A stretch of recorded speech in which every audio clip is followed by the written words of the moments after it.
Matthias Jabs from the Scorpions, and you're listening to the Metal Voice. Say farewell to the future, get ready for the ride.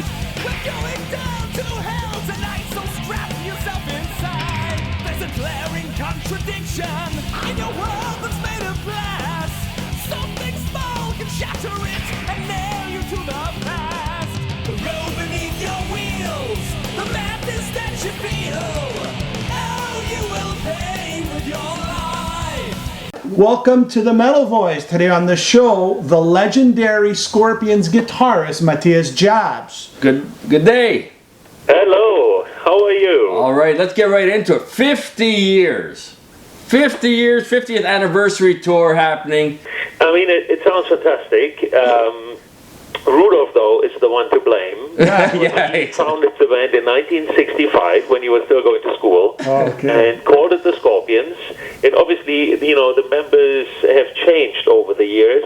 And Klaus joined like 45 years ago, and I joined a little more than 37 years ago. Coming on a North American tour, the new album, Return to Forever. There's a deluxe edition out now, which it includes maybe 3 or 4 new songs. The Japanese version includes an extra bonus track. So can you tell us a little bit about the North American tour coming up and also the deluxe edition by the Scorpions?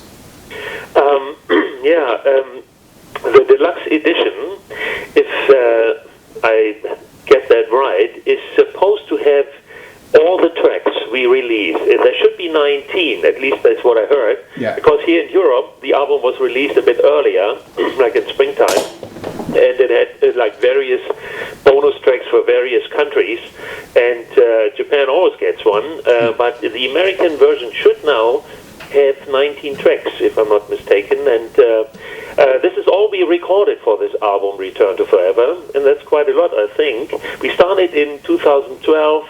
We were constantly on the road, but in between, we arranged some songs. We were selecting older stuff from like riffs or parts of songs from the 80s, because it was basically meant to be something just for the fans. We didn't want to do a big promotion, and just almost like a giveaway towards the end of the tour, of the final Sting tour, because we announced in 2010 this is it. We go on the road one more time, then we call it the day. But during the tour we realized, no, we have too much fun. We have to change our mind, and we continue. And then the album, making the album was so much fun because we started writing newer songs, and recording was like almost more fun than ever. So we said, okay, we can't stop now. And then Rudolph comes around the corner and says, I found something, a piece of paper from my mother that proves that the band exists since 1965. He said, okay. Okay. 50 years, now we can on the road again with a brand new album.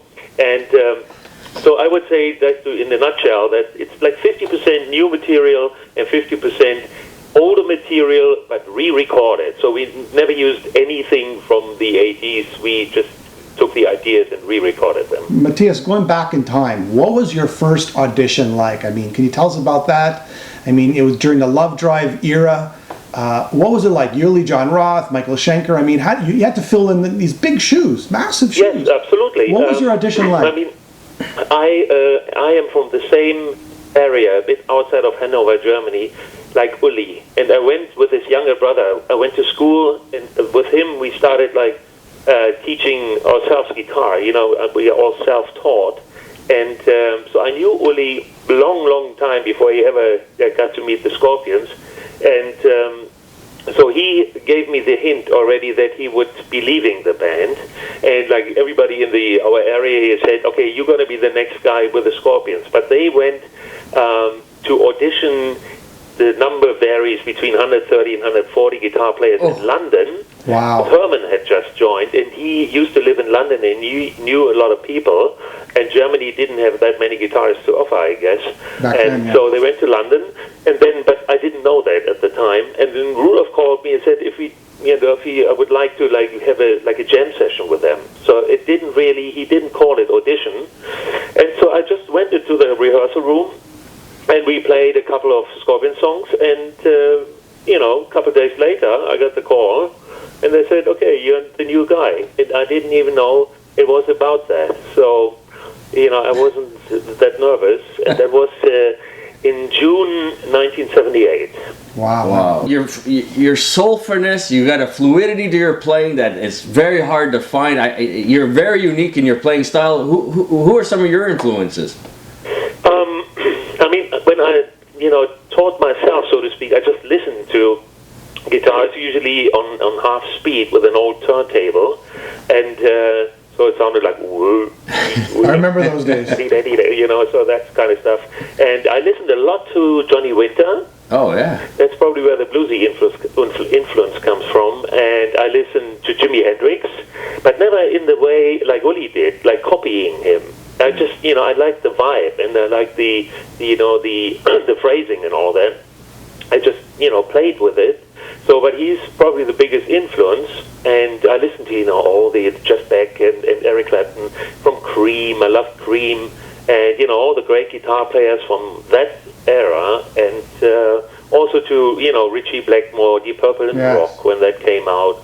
And those, I think, are the biggest influences, even though I listen to, like, Shaggy Otis or Roy Buchanan. Right. Those people who are not, like, in the forefront of the popularity situation. But, so those are my influences. And, but then soon after, I stopped listening to music in detail because I didn't want to, sound like someone else.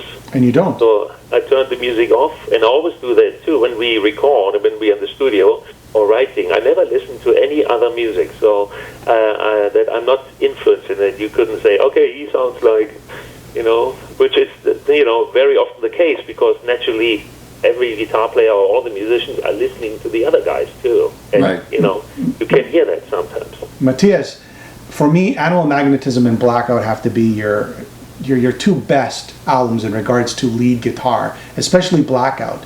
During the recording of Blackout, I know that Don Dokken came in and Klaus was having problems with his voice. Are there any demos of Don Dokken singing the whole album? I mean, out there? So. Yeah, there must be, because we are just looking at the back catalog. We are looking at the unreleased tracks. We are looking at demos. We are looking at sessions, because later on there will be.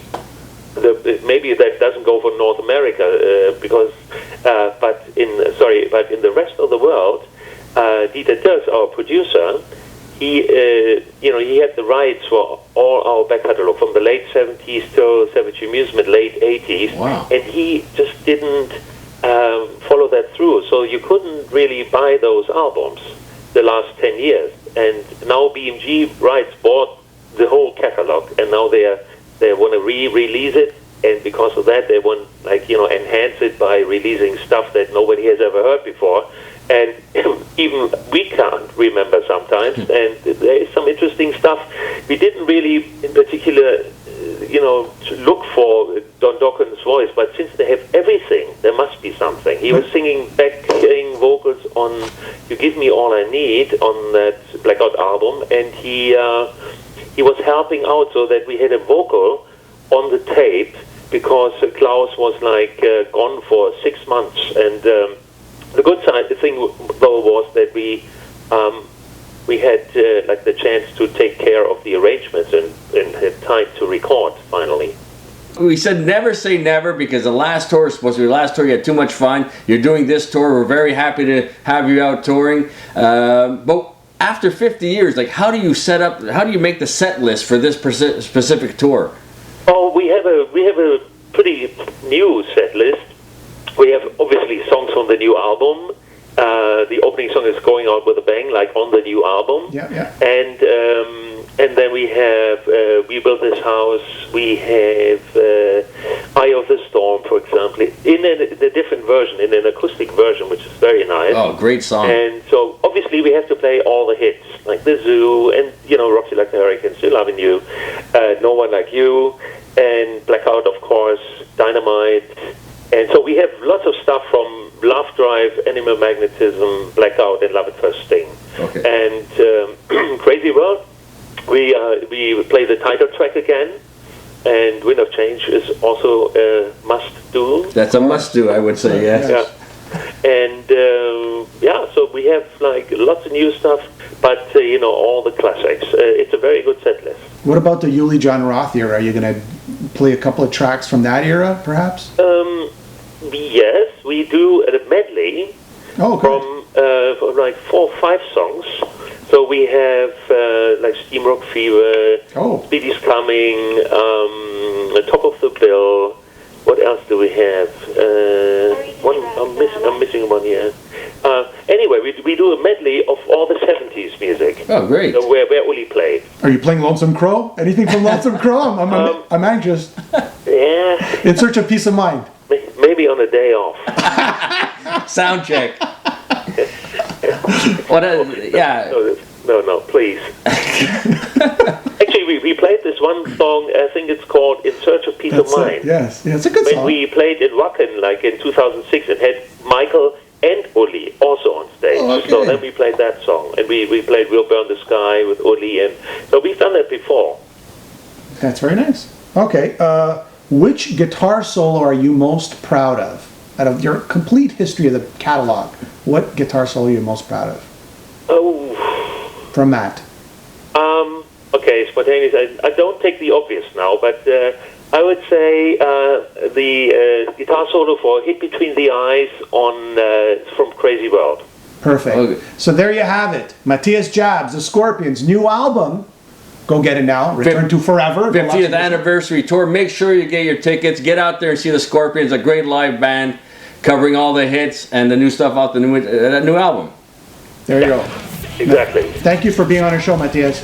Okay, thank you so much, guys. Thank you very much. See you soon in Montreal. Take care.